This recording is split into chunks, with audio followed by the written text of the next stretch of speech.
Hello, Starknet Fam. How's it going? Welcome back to another edition of the StarkStream weekly show, where we recap some of the most important news and events that happened on the Starknet scaling solution during the past 7 days.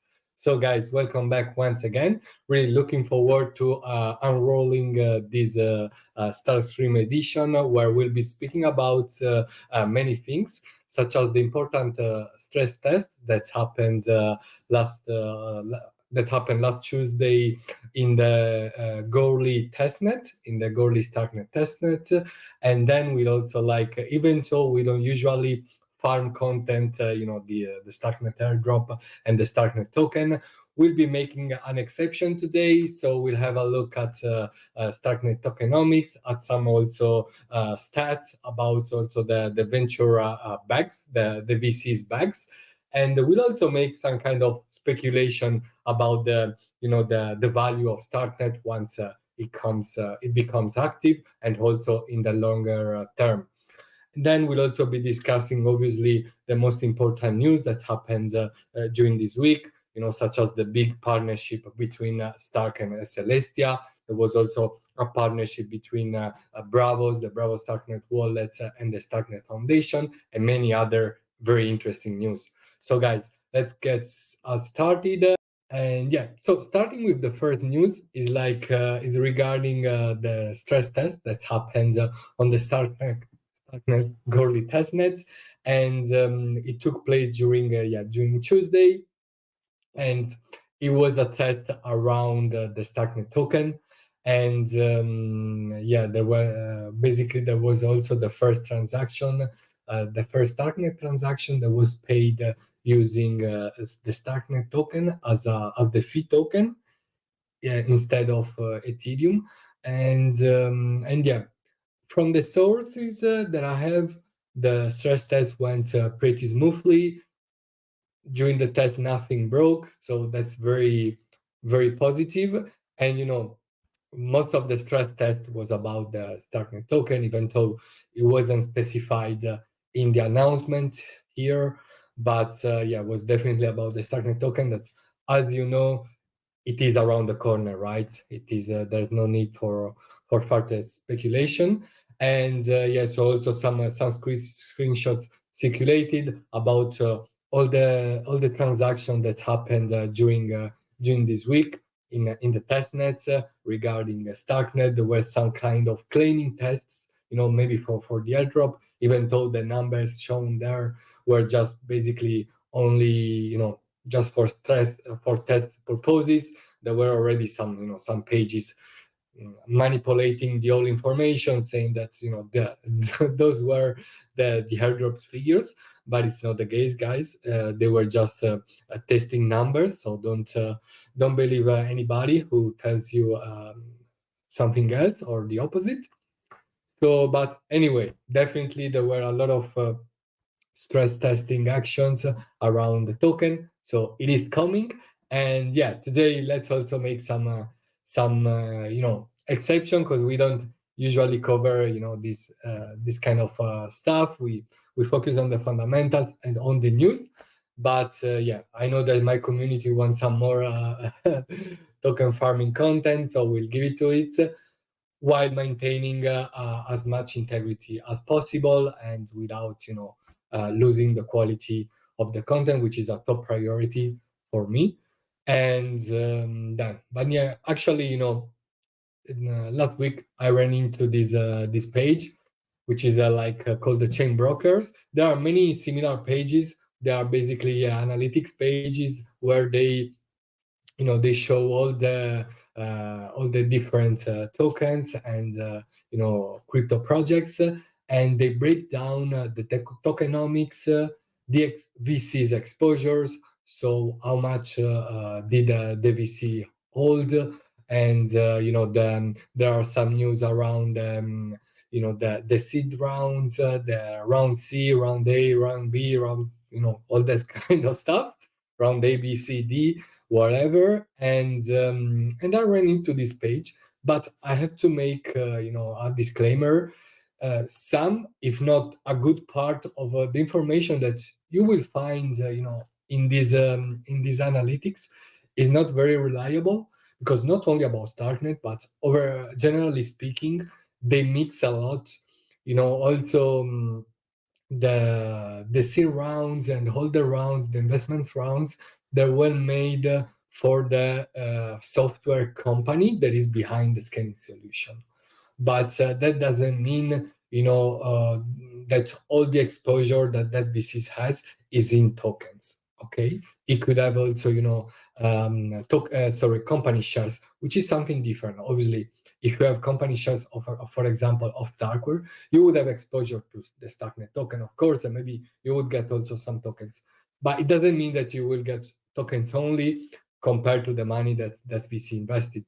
So, for example, here, well, we notice here that the private average price, which is quite wrong, so don't rely on this. It says 80 cents, which is definitely lower. And we are gonna break down these details here. For example, here is the tokenomics, and actually I would have preferred that they would have wrote even here in the legends of the charts, what this percentage refer to. And yeah, they refer to these colors, but you have to match the color from here to here, and it is not very comfortable.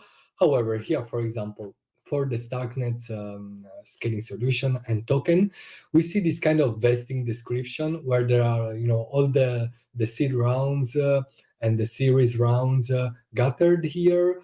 And as I said, most of it, if not half of it at least, is mixing Starkware companies raises with Starknet token private sales, and therefore you can rely on this stuff, but we can have an idea.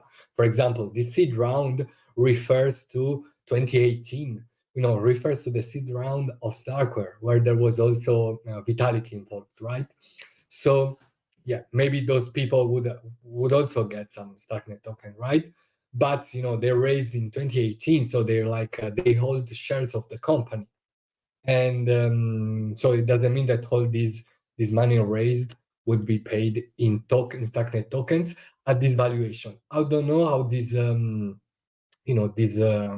this website figured this amount, so 0.025, and yeah, so don't rely on this, but yeah, it gives an idea that this kind of people who invest in the seed round could have some exposure there. Then we see all the other rounds, and for a total of 260 million rounds were invested in Starkware, and then obviously some in token sales, and yeah, we need to be careful, especially about this series here, and which is the Series D, which puts the valuation at the moment of the raise at 8 billions, and we're talking about 100% about Starkware. This announcement happened in mid March or February 2022. And I remember it very well because I was starting with my content journey on Starknet. And yeah, this was just about the raise for Starkware. Obviously, we don't know all the details of the raise, how much it's gonna take, is gonna be paid in Starknet tokens, and how much is gonna be paid in companies' shares, which is something different, right? Because if you own shares, you would have in this case exposure to the tokens, but you also have exposure to the company, to the investments of the company, to the other products that the company creates. For example, in regarding Starkware, they don't do they before long time before Starknet, their first product was StarkX, and scalability engine, and especially designed for enterprises. And obviously, if you have shares on Starkware, you have exposure to that as well. And then, so as I said, we need to be careful about these details. And yeah, we can see that there was one here cliff that obviously it varies from rounds to rounds, I suppose. And and obviously it would begin either from the moment of the deal was struck, or by the moment the Starknet token was generated, which was actually generated right last year, November 2022. So in both cases, we can say that the cliff, in most cases, it is over. So it is very likely that the vesting phase has begun. So if these these entities, these VCs have tokens, their vesting has just begun, and this will last for around 36 months. So at least for another 1.5, 2 years, and yeah, so they would receive their tokens gradually, and yeah, this is positive because this means they won't unload them all once, like in one time, and yeah, that will translate into less selling pressures. Obviously, we don't know about the strategy of these VCs, what's their plan around the Starknet token, and yeah, we have seen also with Pantera Capital, if I remember well, which is one of the investors of Starknet. We'll have a look at the VCs later on, and they're also, this kind of VCs are starting to play also the kind of they move a lot of money, liquidity to farm tokens, to farm airdrops. So it is quite likely that many of these VCs will use their own liquidity in Starknet tokens to farm airdrops or to farm liquidity incentives, and they would spread the liquidity in different dexes and lending protocols and so on, and yeah, that would result also in less selling pressure, especially during the first year. And yeah, we can have a look at at the bakers at some of the VCs. I don't know if they are all listed here. As I said, you can rely 100% on this kind of websites. They just want to, they gather all the details they have, and they manage them according to their own needs, and therefore they're not reliable at all. But we can see, we have big names such as Paradigm, Sequoia Capital, Multicoin Capital, and then we also have Coinbase Ventures, Pantera Capital, and these are quite renowned ventures. Personally speaking, I really like the work of Coinbase Ventures, Pantera Capital. They've been helping the space a lot, as Paradigm as well. And yeah, then there are others that I don't like that much, but I don't mention them. But I would mention obviously two VCs that went bankrupt. So we can have also a discussion on this, in the fact that obviously, as I said, we don't know how much they would receive, and we're talking about Alameda Research, FTX Ventures funds, and 3 Arrows Capitals. And both of these funds, they're bankrupt, so maybe they're into the hands of debt liquidators, as I call them. And yeah, this means that these legal entities would probably have to sell, legally speaking, would have to sell their tokens as much as as soon as they get it. Obviously, they would also get them in investing phases. They're not an exception, so they will also receive the tokens gradually. But in the case of the legal entities managing the funds and the liabilities of Alameda Research and 3 Arrows Capital, they will have to sell it, right? But I don't think we're talking about a lot of tokens, also because I think both of them invested in the latest in the last rounds. So they have I think they would have a valuation around 15-20 cents, like Series B round, and maybe Series D. Yeah, let's see.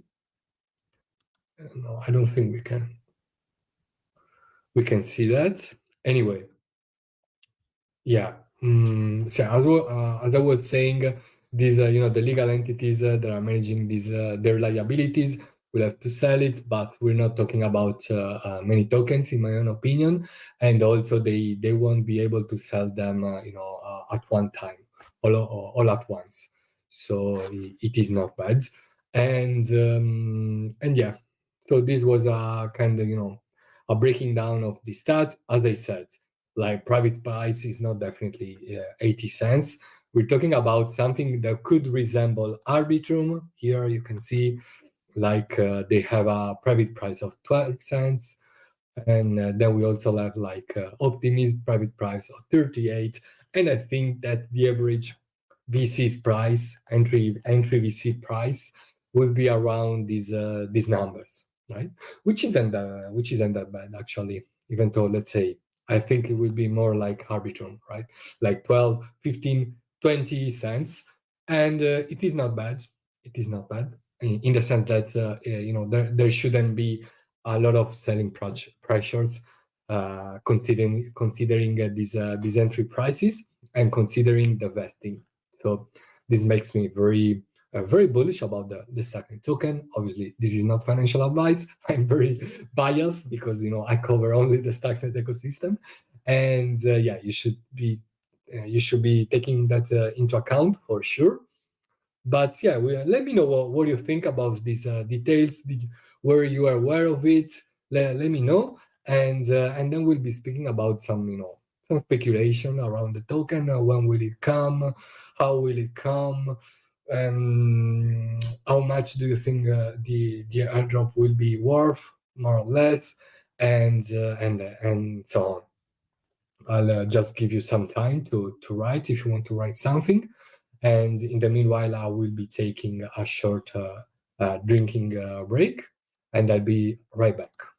So guys, let's speculate a bit about the Starknet token, the Starknet drop, and if we consider, let's start with the valuation. Like I think that after the airdrop and the provisions, as they are being called by the Starknet Foundation and by Starkware, like I think that the moment of the launch, the valuation in terms of fully diluted value market cap, fully diluted valuation would be around 4 and 6 billions. That would put the price around at 40 and 60 cents of a dollar, which means that's also taking into account that obviously the maximum supply is 10 billions, and in order to get the fully diluted market cap, you have to multiply the value of the token per the maximum supply. And if we have like around 5 billions, right? 5 billions total value.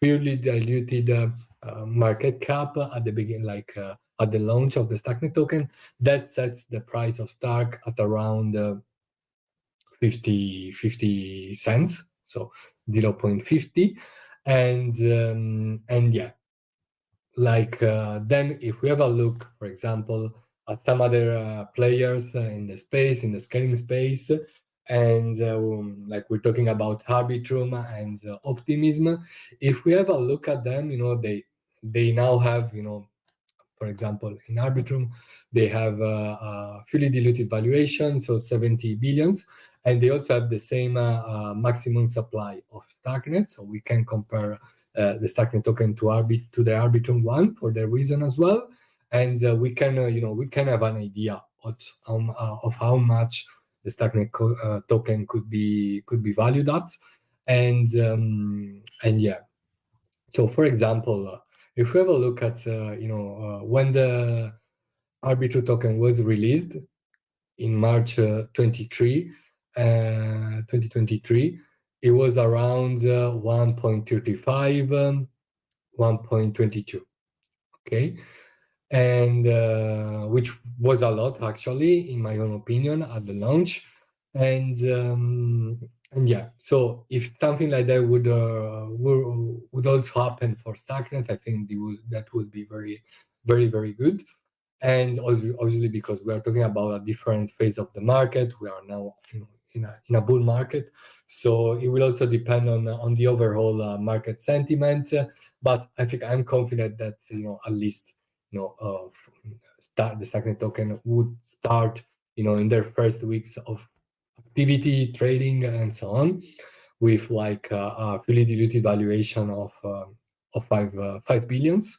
I want to keep myself conservative, also because we need to be honest, like Arbitrum and Optimism, as scaling solutions, they're a bit, in terms of developments, they started earlier, they're a bit, a bit ahead. So I wouldn't say that, once the Starknet token is out, it would be worth like a fully diluted valuation of 70 billions, like Arbitrum right now. I don't think it's the case, but I think we could reach these valuations, these numbers, and as the market continues, and I think that those numbers could be very good targets in the medium terms. So yeah, let's see how it goes, but we need to focus especially on developments. We should also not get distracted by token talks too much, and continuing on what we are doing, so building and creating contents about Starknet, attracting new users into Starknet in a sustainable way, and let them understand the fully potential of this scaling solution. And then the results will also be translated into the value of the token 100%. So yeah, we can also give some speculation about the airdrop. When will it come? I think it will come around. I would be surprised. I don't know honestly when it will come exactly, but I would be surprised. If the Starknet launch, the Starknet token launch, won't happen before the beginning of March. So I think it's imminent, and yeah, really looking forward to it. And I'm very curious to know, the airdrop amount, and also, the ECMP will be released together with the airdrop, as far as I heard, and I mean that makes a lot of sense. And yeah, so hopefully everything will go smoothly, and yeah, we'll see what happens. But I think it is around the corner. Let's see. And what else? I think I've spoken about everything related to the Starknet token. Yeah, maybe airdrop amounts. First of all, I need to say that I think, as most of the tokens right now, especially the ones related to fundamentals-driven projects such as Starknet, I think that the airdrops will be scattered around different phases, like it happened with Optimism, and something similar with Arbitrum as well. So it will also, other phases will be happening also in terms of contribution rewards programs, this kind of stuff. So if you don't manage to get something with this airdrop, don't lose your hope, and continue to be active, in the ecosystem, because it is quite likely that you could get the other phases. And yeah, this is also for the people worrying whether the snapshot has been taken already or not. I think it's pretty clear that if there's like a airdrop in different phases, the first phase, the snapshot for the first phase has probably been taken. But if you weren't active then, I mean, don't lose your hope, don't lose your enthusiasm. Just keep on focusing on on Starknet, practicing stuff on Starknet, because also we need to remember that now all the projects building on Starknet, once the Starknet token is live, they will also be more active, and they will also have more funds to fund their development, and they will also many of them will also issue their tokens. So it is definitely worth considering being active in the ecosystem and kind of farming these possibilities, these tokens, especially of projects that you like. And yeah, so obviously do that with the most sustainable mindset, and be careful. There will be a lot of scams, I'm sure, like taking advantage of the Starknet token launch. So you need to be very, very careful where you put your money in, and always Dior, never trust anybody, not even myself. So always take everything with a grain of salt, and yeah, be navigate as safe as possible the old space, not only about Starknet, but this is valid for the other crypto space.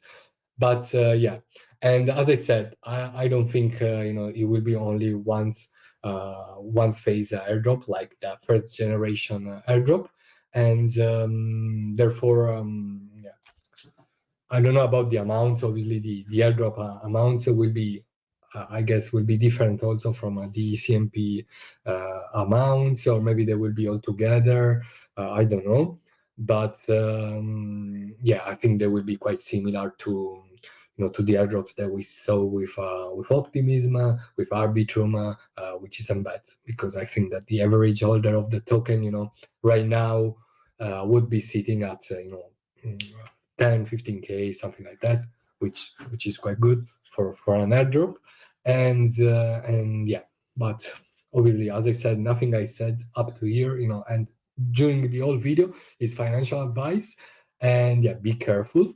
And if you want to maximize your possibilities and your chances of farming tokens in the Starknet ecosystem, I suggest you to read this great article from my friend Starknet Digger. And yeah, he put out this article where he says his views on the tokens on the projects that could release tokens in the near future, and on the projects that is worth farming on, according to his own views.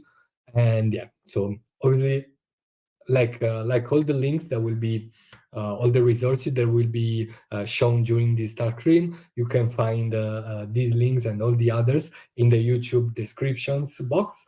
And if you're watching this show on Twitter, just make sure to go to the next tweet below the broadcasting, and you'll find the link to the YouTube stream, and there you'll find all these links. Right? Cool. So let's move to the news of the week. So let's start with some of the most important news that happens on Starknet, and obviously we would start with the first one about the partnership between Celestias, the data availability layer, and Starknet. So what does this partnership translate into simple words? So basically, they're going to use this the Celestia's data availability layer to store upchains data in the Celestia availability layer. And this means that Celestia's DA is gonna be part of the layer trees. Of the layer trees, you can see Celestia here, where it is me. And yeah, so the Celestia's DA is going to be part of the L3 infrastructure to deploy upchains on Starknet. So there will be Madara being used as a sequencer, then Celestia for data availability, then also like the provers in order to prove the proofs and settle them on the Starknet L2. So here in the thread, you can read all the details.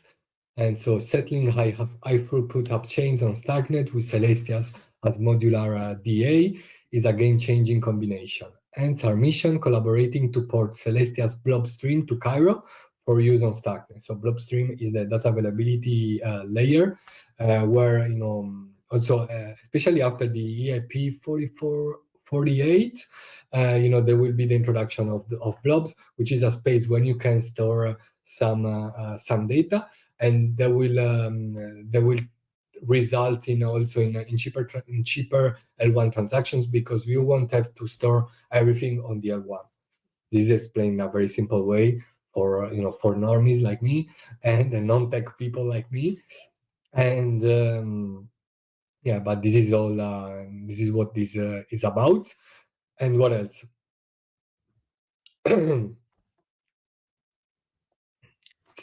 So obviously there were a lot of there was a lot of speculation about the fact that Celestia airdrop happened in November, if I remember well, at the end of November, and then we saw some projects that were launching their airdrops using TIA's stakers as an eligibility criteria.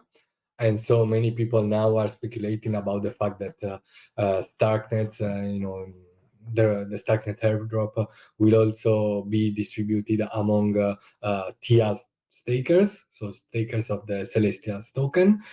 But yeah, personally speaking, I don't think will be the case because for different reasons. Because it also makes sense to first of all to reward the existing users that were active on Starknet during the past 2 years, and Celestia is relatively a new thing, especially also especially the token, and I think they've been building for years as well, but the token is quite new, and I don't think, it is necessary to ride that kind of trend where everybody's is dropping, their tokens also to Celestia stakers, or at least it should be a very small. I'm also a TIA staker, so I'm also speaking against my own my own desire, like my own convenience. But I don't think it should be good to allocate a very big stake of the airdrop to TIA stakers.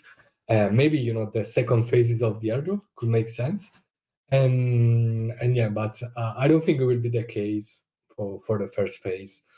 And as we heard, I think the criteria will be people who have been very active on Starknet, especially before also the quantum leap phase. Then we'll I don't know about nodes because it's very difficult to track them, and in the end, people who use the different dApps on Starknet, also post quantum leaps, and so it makes sense to value these contributors. Also, it is quite likely that another criteria will be having used the StarkX, the StarkX the StarkX scalability engine before January 2022, if I remember well.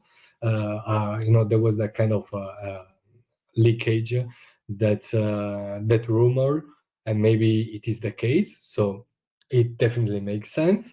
But yeah, regarding Celestia's TIA stakers, I don't think there will be a big portion allocated to them.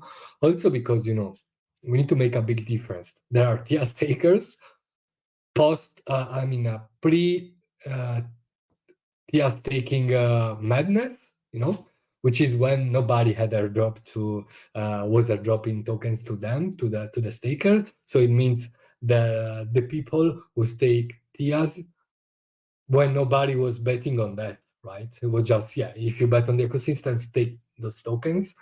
But there weren't a lot of farming speculation around the fact that if you stake there, you will get some airdrop. But then the first tokens starting using the TIA staking criteria as an eligibility criteria. Obviously, TIA stakers increased in number a lot. But obviously, you need to differentiate about all the airdrop farmers that staked in the last weeks. From the stakers of the first week of TIA's existence. But yeah, as I said, I don't think TIA stakers will be airdropped some Starknet tokens, but we'll see. We'll see, guys.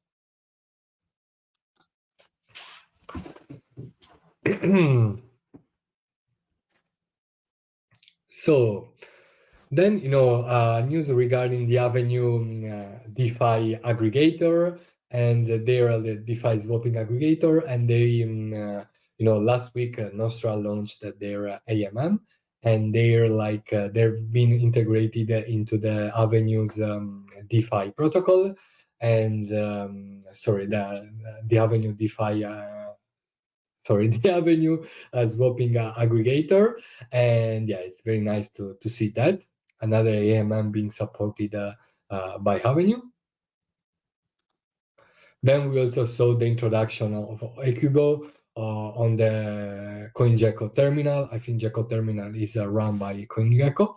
And yeah, it is a nice user interface where you can see, all the stats about the different pools, and now you'll also be able to track Equibo's pool alongside Jedi Swap, MySwap, and so on. And then another news related to this kind of space is the implementation of Jedi Swap into DEX screeners. I don't know if it's also implemented other AMMs on Starknet. Maybe they will integrate all the others very soon. But yeah, it is nice because DEX screener is used by many DGens. And yeah, so it is very welcoming to see them implementing Starknet as well, because up to now, if I remember well, they weren't supporting Starknet protocols. Then another interesting news is the one related to the Pyramid NFT marketplace, and they launched their NFT launchpad from where you can launch your own collection. So this is quite cool because I think I've not played with it yet. I'm counting on doing that as soon as possible. But so if I understood well, it is a platform, a storefront where you can create your own NFT collections. And it is nice because maybe you could also create like different copies, units of the same NFT, right? Which wasn't possible up to now on Starknet. So yeah, it is very nice that now these things could be possible. Very curious to know how many collections will be created with the pyramid, with these pyramid features, and hopefully many. Actually, as you know, obviously you need to be careful when it comes to NFTs because it is a different field to where you can make sure whether you're like investing or buying legit stuff. The rule number one when it comes to NFT, in my own view, is that when you buy them, you just buy them for fun. If you buy them for investments, most of the time you're gonna get wrecked, or maybe you will make a lot of money out of it, but yeah, it is very difficult. There are a lot of money grabbers using the NFTs only as a bait, so be careful. And but yeah, once again, congrats to Pyramids for these new features. And then during this week, we also saw the birth of the ZKX mainnet. So they launched their OG trading interface where you can trade while playing and challenging other traders in the arena. You can see here a screenshot of the interface, and you can hedge against the markets. You can either go long or short. Here simplified by up and down. You can choose your leverage, your amount, and this is working as an app chain, if I understood well. So you need to deposit on your ZKX account, and from there you will be able to play with it. And there are there's a leaderboard, and there are 30 minutes contests. So every half an hour there is a contest, and people who performs the best or the worst gets ZKX tokens. I play with it. I already got some tokens. I'm managing to arrive twice in the second place, and yeah. So I mean, it is gambling because this is all scalping. So you're basically gambling. But yeah, the interface is pretty nice. I think many people would find it very fun. So have a look if you're interested. You'll find the link in the description. Then we also saw some infrastructure related news around the exchange stack node stack, and they implemented the Starknet Sepolia testnet for their global elastic nodes. Then another very interesting partnership is the one between the Starknet Foundation and Bravos.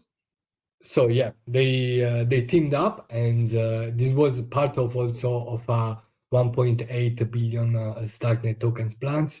There was I think that began last summer, and yeah, they also onboarded Bravos into this initiative. I'm very happy about that. I think they definitely deserve it.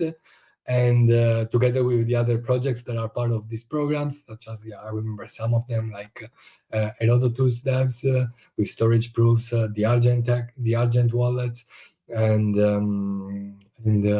like many others, Casa Labs, and some others.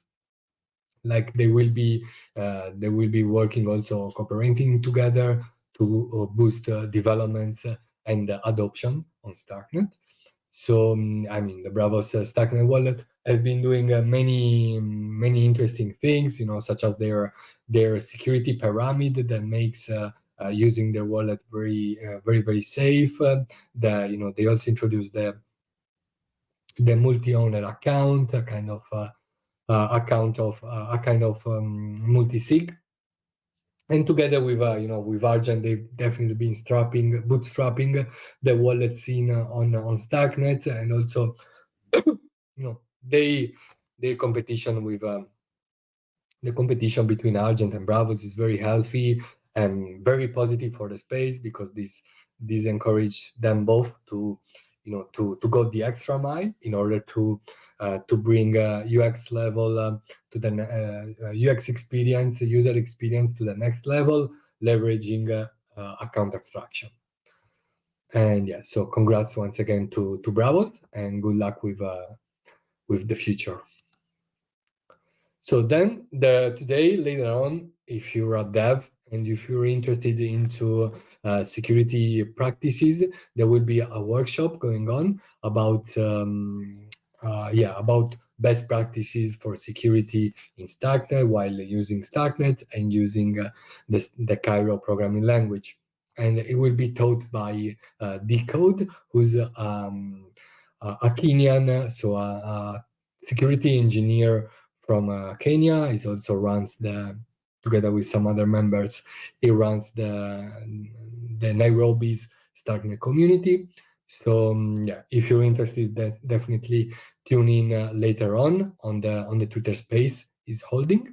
And yeah, now we can begin our Starknet gaming magazine, and we'll begin with the news around the Dojo School, which is going to Denver. So they're flying to Denver with their on the go teaching equipment, and they will be holding a session which is aimed, I think it is aimed to prepare people who are interested in competing in hackathons during the Denver weeks using the Dojo on-chain gaming engine. And yeah, so if you're heading to Denver, just make sure to sign up at the Dojo School, so that you could also take into account to build something using the on-chain gaming engine. Then still, in Denver, there will also be an Autonomous Worlds meetup organized by the Cartridge on-chain gaming company, and so definitely they're hosting it in a place called the Realm. What a better name, than this to host an Autonomous World related event. And if you're going to Denver, don't lose this opportunity to have fun with all the other Autonomous Worlds OGs that we say hello to. Hello, guys. Autonomous Worlds on Starknet, guys, is going ballistic in terms of development. We'll see many good things in the future. There was a very interesting Twitter space that happened 2 days ago about the Rems words and Wagdai, which is a sort of autonomous word, which is on Arbitrum, if I remember well. And yeah, so I think it was a nice. I still need to listen to it fully, but I listened to a part of it, and it is a very interesting talks about autonomous words in general, and also about this kind of Middle Ages Rams like words, because also Wagdai is quite similar to Rams, and they have they share the that kind of Middle Ages vibe, and that's very nice. So then another space related to the autonomous worlds is is this one made by Raul, who's part of the Herald Collective, that they ship weekly newsletters about the realms, autonomous world. And he also hosts this kind of, I think, bi-weekly or monthly like Twitter space where we invite people from the autonomous world space, people basically that he made friends with, in the past years, and they discussed, about this interesting space together. And this is happening actually today, at the end of today. Then there was also this Starknet Quest, which was made in collaboration with Realms.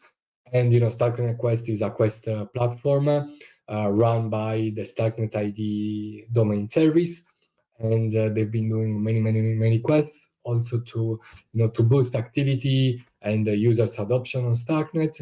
And they were running this quest where you can claim this NFT if you obviously complete some quests related to the Rhymes world, and you will also have the chance to win 1,000 lords, and yeah, which means this prize will be divided in 10, so it means you could have the chance to win $100 on top of the NFT, I suppose.